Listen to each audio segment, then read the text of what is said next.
తర్వాత పొంగులేటి గారు ఆగమేఘాల మీద వచ్చి ప్రెస్ మీట్ పెడితే నాకు అర్థమైంది ఏంటంటే అర్జెంటుగా ముఖ్యమంత్రి గారిని పదవిలోంచి ఊడబిక్కాలన్న ఎజెండా మంత్రి గారికి ఉన్నట్టున్నది. రూపాయి కరప్షన్ జరిగినా 8,888 కోట్లు జరిగినా దానికి ఖచ్చితంగా తప్పకుండా చర్య ఉంటుంది. ఆ అవినీతి వ్యతిరేక చట్టం కింద ప్రివెన్షన్ ఆఫ్ కరప్షన్ యాక్ట్ కింద తప్పకుండా చర్య ఉంటుంది. నిజంగా మంత్రికి చిత్తశుద్ధి ఉంటే నేను రాజీనామా చేస్తా అని హుంకారాలు చేస్తున్నాను. నేను చూసిన మంత్రి గారు నేను అడుగుతా ఉన్నా, నిజంగా నీకు చిత్తశుద్ధి ఉంటే నువ్వు రా, మీరు నేను ఇద్దరం కలిసి హైకోర్టు సీజే దగ్గర పోదాం, వెంటనే సిట్టింగ్ జడ్జితోని ఎంక్వైరీని అడుగుదాం. సిట్టింగ్ జడ్జి గారు కనుక ఇందులో ఏం జరగలేదు మొత్తం పెట్టండి, ఫైల్స్ ఆయన ముంగట గతము ఇప్పుడు మొత్తం పెట్టండి, తప్పులేం జరగలేదు అని ఒకవేళ వారు తీర్పునిస్తే ఆయన రాజీనామా అన్నాడు కదా, రాజీనామా కాదు నేను రాజకీయ సన్యాసం చేస్తా.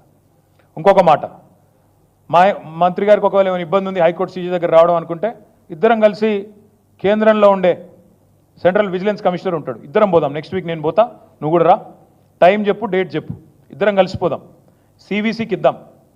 మంత్రి గారికి నేను ముందే చెప్తా ఉన్నా, ఇప్పటికైనా తప్పు సరిదిద్దుకోండి, వెంటనే టెండర్లు రద్దు చేయండి. జరిగింది తప్పు, ముఖ్యమంత్రి కూడా నేను చెప్తా ఉన్నా, జరిగింది తప్పు 100%. ఇది ముమ్మాటికి నీకు తెలుసు, ఇరికిపోయినావు అని తెలుసు. ఆశ్రిత పక్షపాతం లేకుండా, రాగద్వేషాలు లేకుండా నేను నా బంధువులకు నా కుటుంబానికి సాయం చేయను అని చెప్పి ప్రమాణ స్వీకారం చేసిన ముఖ్యమంత్రి, నీ డిపార్ట్మెంట్లో నీ కింద ఉండే మున్సిపల్ డిపార్ట్మెంట్లో నీ బావమరిది ఏది 2 కోట్లు లాభం పోయిన సంవత్సరం అంతకుముందు సంవత్సరం ఆర్జించిన ఒక కంపెనీ, కేవలం 2 crores ప్రాఫిట్ ఉన్న కంపెనీకి 1000 కోట్ల కాంట్రాక్ట్ ఇచ్చి అవినీతి జరగలేదంటే ఎవడన్నా ప్రపంచంలో నమ్ముతాడా? వస్తావా మరి? సివిసి దగ్గరకు వస్తావా? హైకోర్టు సీజే దగ్గరకు వస్తావా? నేను వస్తా, డేట్ చెప్పు, టైం చెప్పు, నువ్వే అపాయింట్మెంట్ తీసుకో. మంత్రి గారికి అంత చిత్తశుద్ధి ఉంటే రా, నేను వస్తా, వాళ్ళ విచారణ మొత్తం ఫైల్స్ పెట్టండి. ఇప్పటికైనా ప్రభుత్వాన్ని నేను డిమాండ్ చేస్తున్నా, సిగ్గు తెచ్చుకోండి, ఇంత బరితెగింపు మంచిది కాదు. స్వయంగా చెప్తున్నాడు ఆయన. నాకు ఆయన గీతా గారి తమ్ముడు, గీతా గారి తరఫున బంధువు అవుతాడు, బంధువు కాదు బామ్మరిదే ఆయన. స్వయంగా ముఖ్యమంత్రి చెప్పిండు, కావాలంటే వీడియో ఉంది ప్లే చేస్తా. రేవంత్ రెడ్డి గారు స్వయంగా చెప్పినారు, మా మామగారు పద్మారెడ్డి గారు, ఆయన తమ్ముడు మనోహర్ రెడ్డి గారు, ఆయన కొడుకు సృజన్ రెడ్డి గారు అని చెప్పిన వీడియో ఉంది. సొంత బామ్మరిదిని పట్టుకొని కాదంటారు ఎవరన్నా? నాకు అర్థం కాదు దీనికోసం.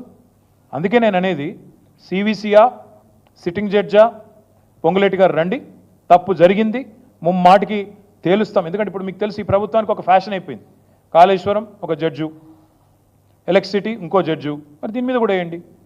ఇప్పటికైనా ముఖ్యమంత్రికి నేను చెప్తా ఉన్నా, జరిగిన తప్పు ఒప్పుకోండి, టెండర్లు రద్దు చేయండి, మీరు వెంటనే ప్రాయశ్చిత్తం చేసుకోండి, లేకపోతే తప్పకుండా మీ పదవి ఊడుతుంది. ఆఫీస్ ఆఫ్ ప్రాఫిట్ అనే నిబంధన ఇదివరకు అశోక్ చవాన్ ఉద్యోగం పోయింది, మహారాష్ట్ర ముఖ్యమంత్రి యడ్యూరప్ప ఉద్యోగం పోయింది, సోనియా గాంధీ గారు రాజీనామా చేయాల్సి వచ్చింది, మీకు కూడా తప్పదు, మీరు దొరికిపోయినారు. సరే మంత్రి గారు గింకారాల గురించి, కొడంగల్ లిఫ్ట్ గురించి మళ్ళీ రోజు మాట్లాడతా, చాలా ఉంది చెప్పాల్సింది.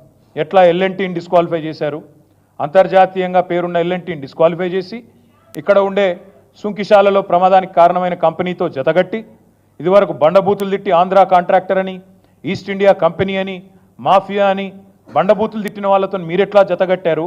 ఎట్లా గట్టి ఇవాళ మీరు మీ కంపెనీ, అసలు మాకు అర్థం కూడా కావట్లేదు. ఈ రాష్ట్రంలో టెండర్లు పారదర్శకంగా, ప్రభుత్వ సొమ్ము ప్రజల సొమ్ము పారదర్శకంగా జరగాల, కానీ ఎట్లా ఉందంటే వీళ్ళు వ్యవహారం ఎంత బరితెగింపు అంటే, ముఖ్యమంత్రి బామ్మరిదికి ఒక టెండరు, మంత్రి గారికి ఇంకో టెండరు, ఇంత బరితెగింప. ఎవరు ఏమనుకుంటారన్న భయం లేదు, అసలు ఇది తప్పా ఒప్పా అనే విచక్షణ లేదు, కనీసం సోయి ఇంగితం లేకుండా గుడ్డెద్దు చేనులో పడ్డట్టు ఇవాళ ఢిల్లీకి కప్పం కట్టాలి కాబట్టి నోటికొచ్చినట్టు మాట్లాడతాం, ఎటుపడితట్టు పోతామంటే అన్నీ బయట పెడతాం. కొడంగల్ లిఫ్ట్ సంగతి మాట్లాడతాం, రియల్ ఎస్టేట్ స్కాములు, మీ 4th సిటీ అని 4 బ్రదర్స్ సిటీ ఏదైతే నడుస్తున్నదో అది బయట పెడతాం. మా పార్టీ నుంచి చేర్చుకున్న ఎమ్మెల్యేలు అన్నీ చూస్తున్నాం, ఒక్కొక్కరికి ఏమేమి జీవోలు ఇస్తున్నారు, కాన్సీమియా గూడ ఏంది, ఎంఎల్ఆర్ మోటార్స్ ఏంది, అన్నీ బయట పెడతాం, ఒక్కటి కూడా ఇడిచిపెట్టాం. మాకు అన్నీ తెలుసు, ఏం జరుగుతున్నదో తెలుసు. 10 ఏళ్ళు ప్రభుత్వం నడిపిన వాళ్ళం, అందులో మాకు కూడా కొంతమంది అభిమానులు ఉంటారు, చెప్తారు, బరాబర్ చెప్తారు. ఎందుకు చెప్పరు? దొంగలు వీళ్ళు దొంగతనం చేస్తున్నారని చెప్తున్నారు, విజిల్ బ్లోవర్స్ ఉంటారు, తప్పకుండా అన్నీ బయటకు వస్తాయి. ఈ ప్రభుత్వం యొక్క భాగోతం అంటే ఎట్లా తయారైనట్టు వీళ్ళు న్యాయస్థానాలను కూడా పిచ్చోళం చేస్తున్నారు. న్యాయస్థానాలను పిచ్చోళం చేస్తారని నాకు అర్థం కాదు.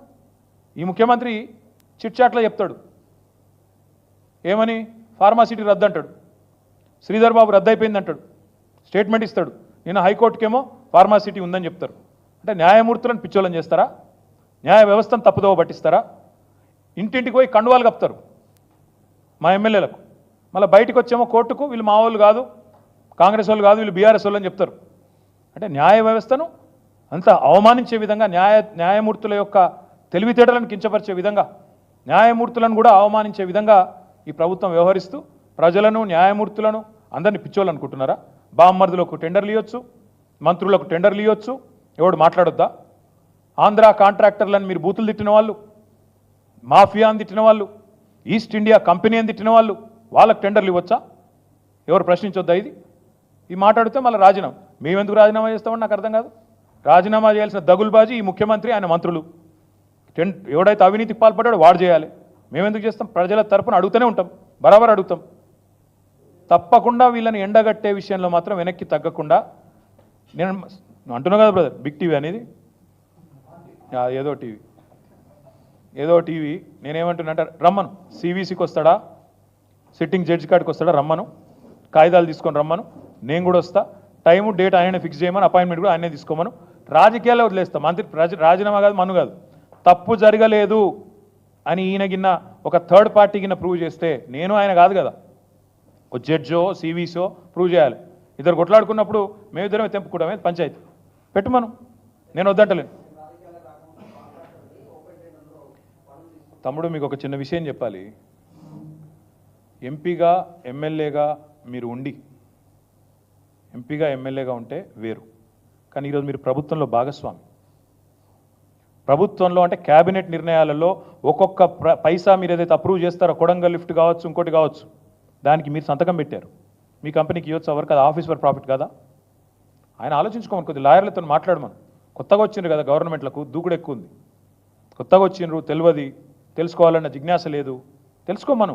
ఇప్పుడు నేను అంతది కాదమ్మా, అది వేరే సబ్జెక్టు, మళ్ళీ మాట్లాడతా. కొడంగల్ కథ, మిగతా కథ నేను మాట్లాడతా, కానీ